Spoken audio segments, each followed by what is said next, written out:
Get out! Put your hands back here. My name is John Wayne. I don't care. Step to the rear of this vehicle. In the name of who? Chamber shots fired. Suspect down. Can you send me help? This case is not a simple one, and it spans over nearly 20 years. It brings up a lot of questions and will definitely deliver some strong opinions. I simply ask you to please be thoughtful and take in all of the information provided before jumping into the comments.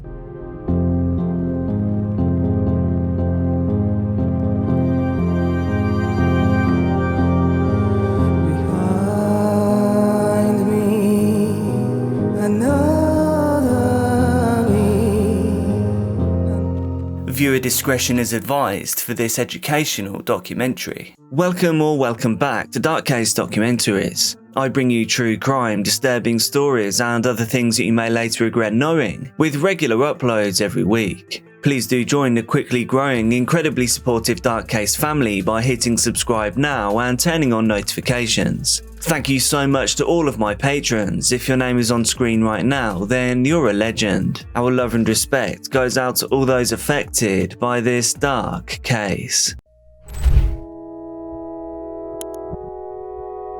Leonard Cure was born in 1970 and grew up in Port Lucie with his mother Mary, along with 8 other siblings. Much of Leonard's early life remains pretty much a mystery. But what we do know is that things took a turn for the worse at age just 19. There, Leonard was arrested. He served time for charges of grand theft auto, of battery on a law enforcement officer, and an escape in Miami-Dade County, as well as an illicit substance-related charge in Hamilton County. After being released from this stint in prison, Leonard turned his life around. He got a stable job in construction and he had a girlfriend named Enid Roman. She was a proud mother of 3. All in all, Leonard seemed happy enough with his life. But everything would change once again on November the 10th, 2003. Leonard put his trust in the criminal justice system. However, he was arrested, jailed, and traumatized for a crime that he simply did not commit. Leonard was arrested on suspicion of committing an armed robbery. However, he believed because he was innocent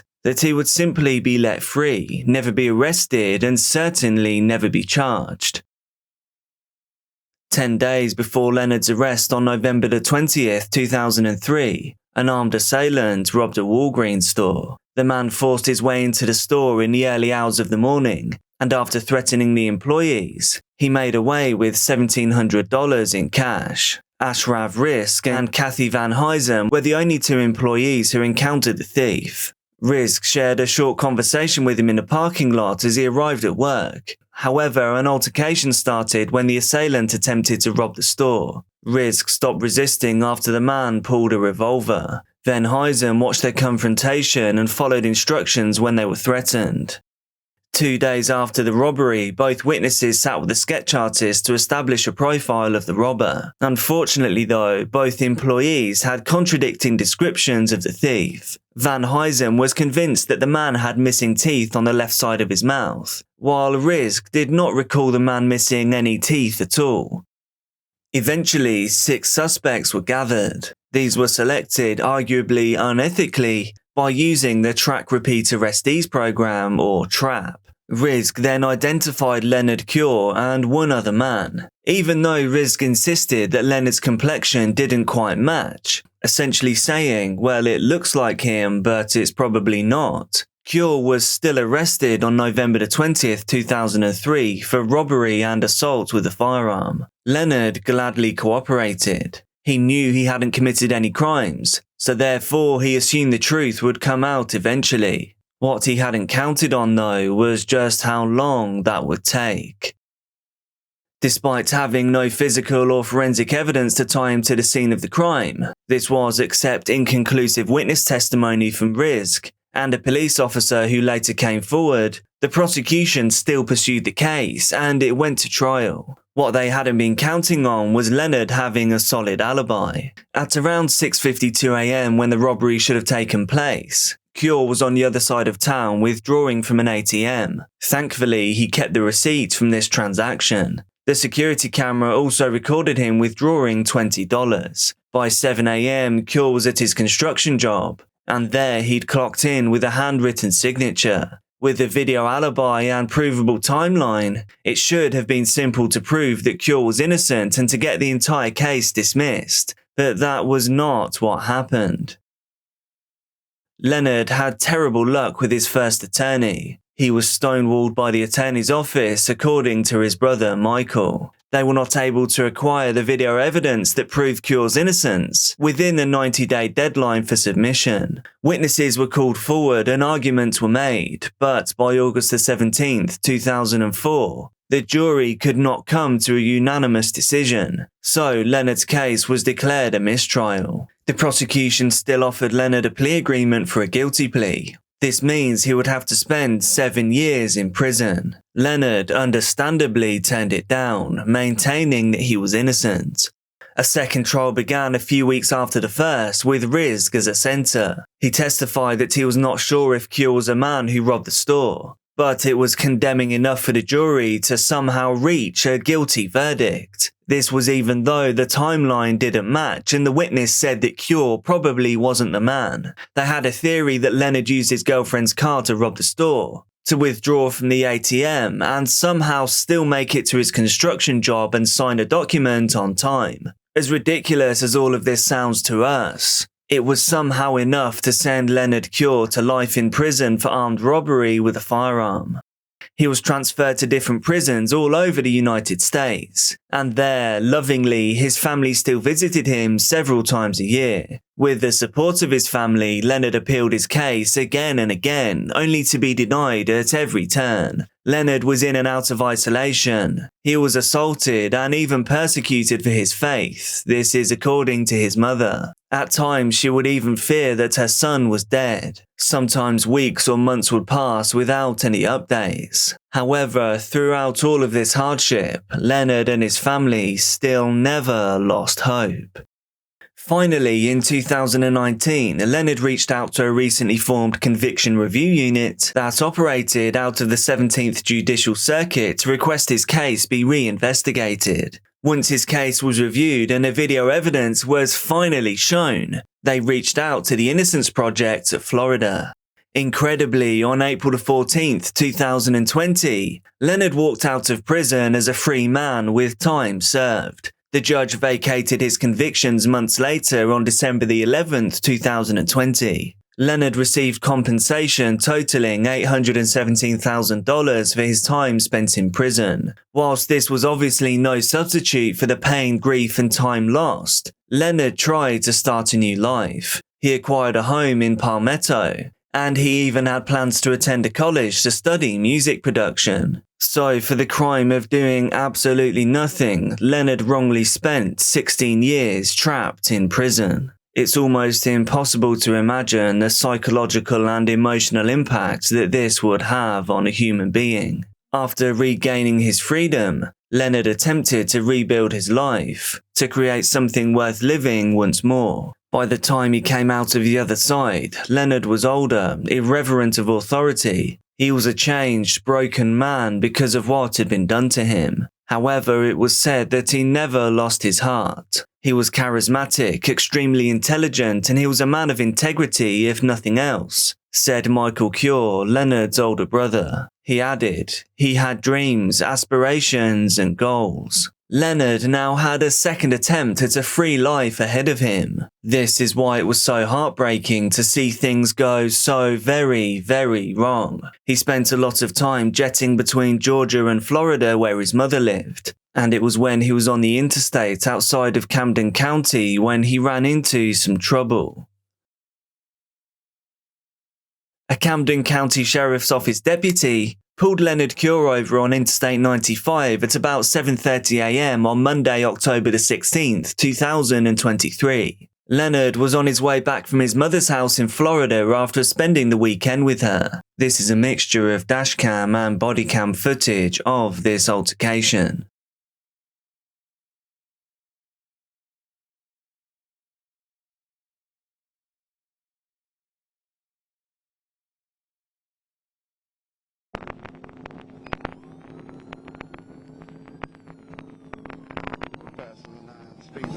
5.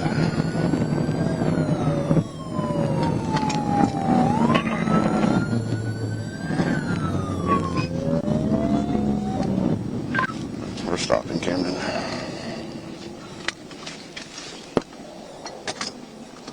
Confirm clear off of that 20, return to a white Subaru Forester.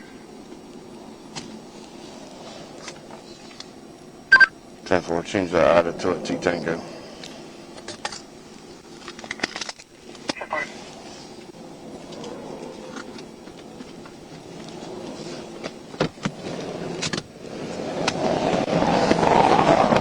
Step out! Step out! Get out! Get out! Put your hands back here. I ain't doing shit. Put your damn hands back here. Who are you? Staff Sergeant Aldridge, Sheriff's Office. My name is Leonard Wade. I don't care. Step to the rear of this vehicle. In the name of who? In the name of the law of the state of Georgia, step back here now or you're getting tased. I'm going. Watch me now. Put your hands on the back of that truck. Do you see that? Put your hands on the back of that truck. The back of the truck. Both hands. Turn around. 34, Camden, send me another unit. One non-compliant.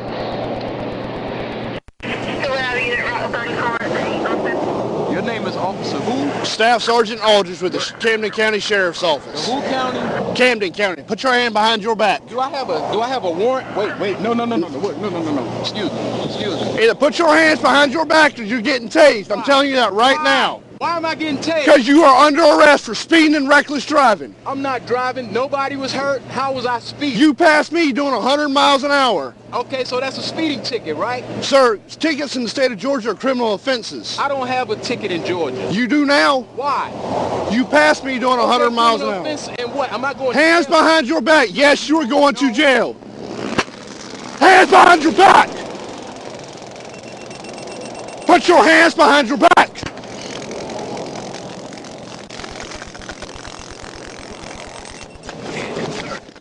Clearly overpowered, Officer Aldridge pulled out his pistol and fired. The projectile punctured Cure's lungs and he went down immediately. He began to flail and wave his hands and even attempt to climb back to his feet. The police officer yelled, "Stay down and don't get back up." Officer Aldridge grabbed his radio, which he had dropped during the exchange, and he called in the incident. He was now panting and leaning against his car. When a Brink security guard driving an armoured car showed up to support him, he gave him the space he needed to cuff Leonard, who was still on the floor at this stage. Camden, shots fired. Suspect down. Can you send me help? Stay down. Stay down. Stay down.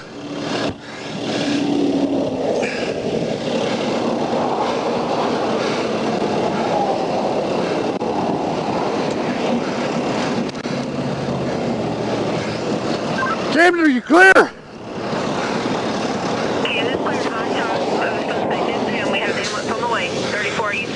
Stay down! Do not get up!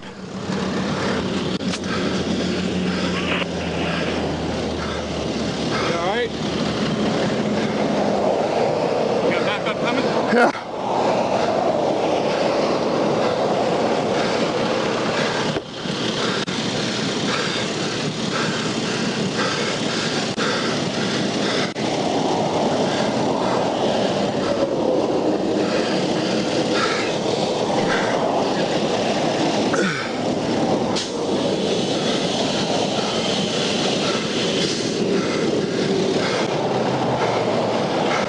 Cover him.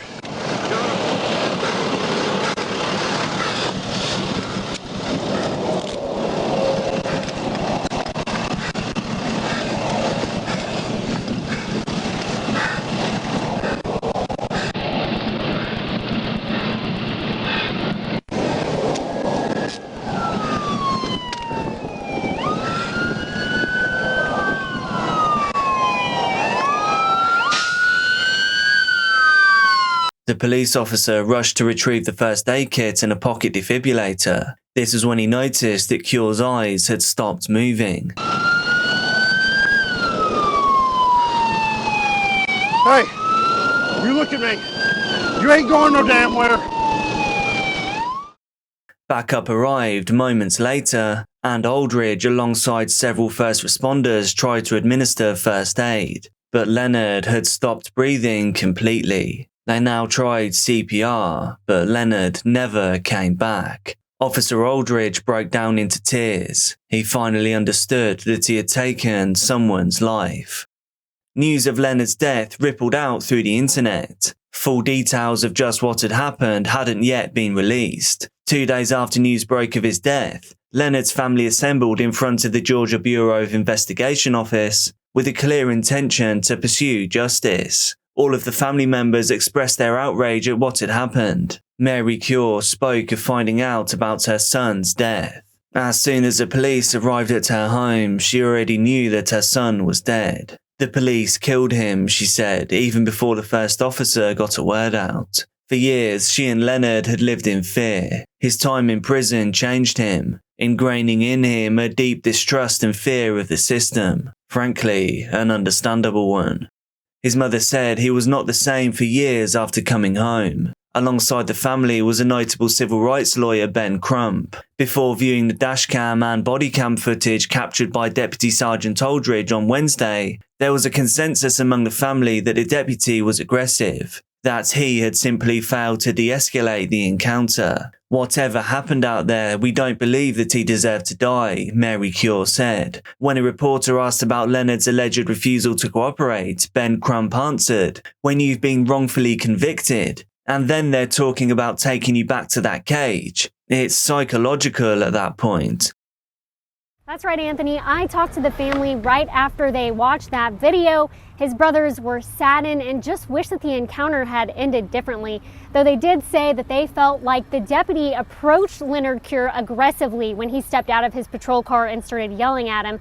They say the thought of going back to jail probably triggered Leonard, and that's why he stopped cooperating during that traffic stop. His mother, Mary Cure, stood with Leonard's siblings chanting "Justice for Leonard" right across from the sheriff's office. His mother reflected on how during that time she drove back and forth to visit him in prison. She says she fought for him then and she'll get justice for him now. His brother Michael says he believes Leonard should still be alive. He was a man of integrity, if nothing else.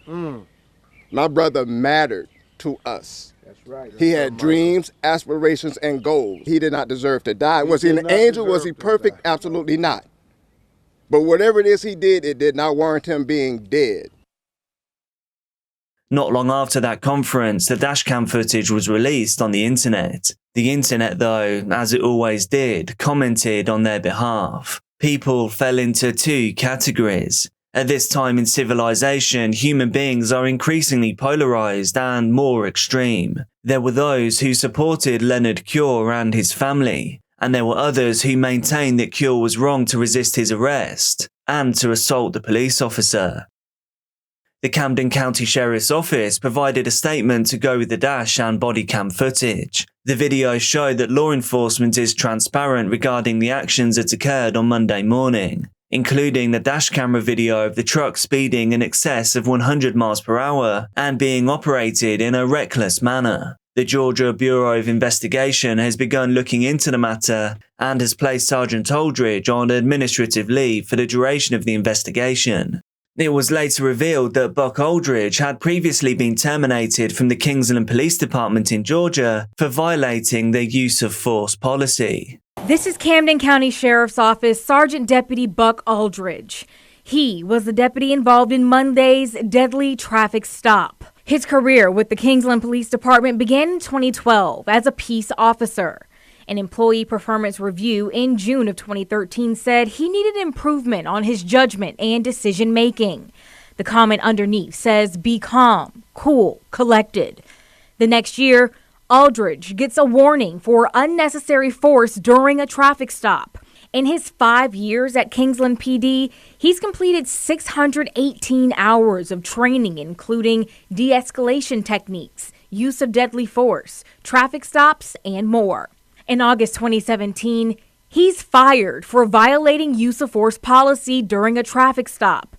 In an internal investigation, another officer involved in that stop said he thought it was a bit much. Another said in part, "I see a police officer being way too aggressive to start with. He had no business picking her up and throwing her on the ground." Mark Bowman, a crime analyst for First Coast News, has come out to say that he believes that Leonard Cure could have come out of the confrontation alive, but only if both men had handled things very differently. He said, "Things fall apart when Aldridge said you're going to jail. He knows nothing about Cure. Cure's done 16 years in prison, wrongfully, so he's going to have a problem with trusting authority." The Camden County Sheriff's Office was well aware of Buck's past when they hired him in 2022. Bowman said that the way Aldridge stepped out of his car, aggressively yelling at Cure, set the tone for their entire interaction. He said, "He used verbal commands poorly, but he did use them. He also uses the taser, which is less than lethal, but it doesn't work. And now he's to the point where he has somebody crushing his throat, and he's extracting a round and firing it." Bowman thinks that the district attorney's office will rule that the shooting was justified, and they won't press criminal charges because of the move that Aldridge took before resorting to discharging his weapon. But he thinks that the matter won't end there, especially with a civil rights lawyer representing the family. From the civil aspect, the situation plays out a lot different. They'll put into question his training, whether or not he followed proper protocol, along with incidents in the past. Time will tell if the Cure family will find the justice and compensation that they demand. As of early 2024, Leonard Cure's family are filing a $16 million lawsuit against Staff Sergeant Buck Aldridge and the Camden County Sheriff's Office. Please do let me know your thoughts on this complex case down in the comments. What do you think can be done to avoid something like this happening again in the future? Please do let me know. If you appreciate my work here, please do hit that like button. Be careful out there, and I'll see you soon.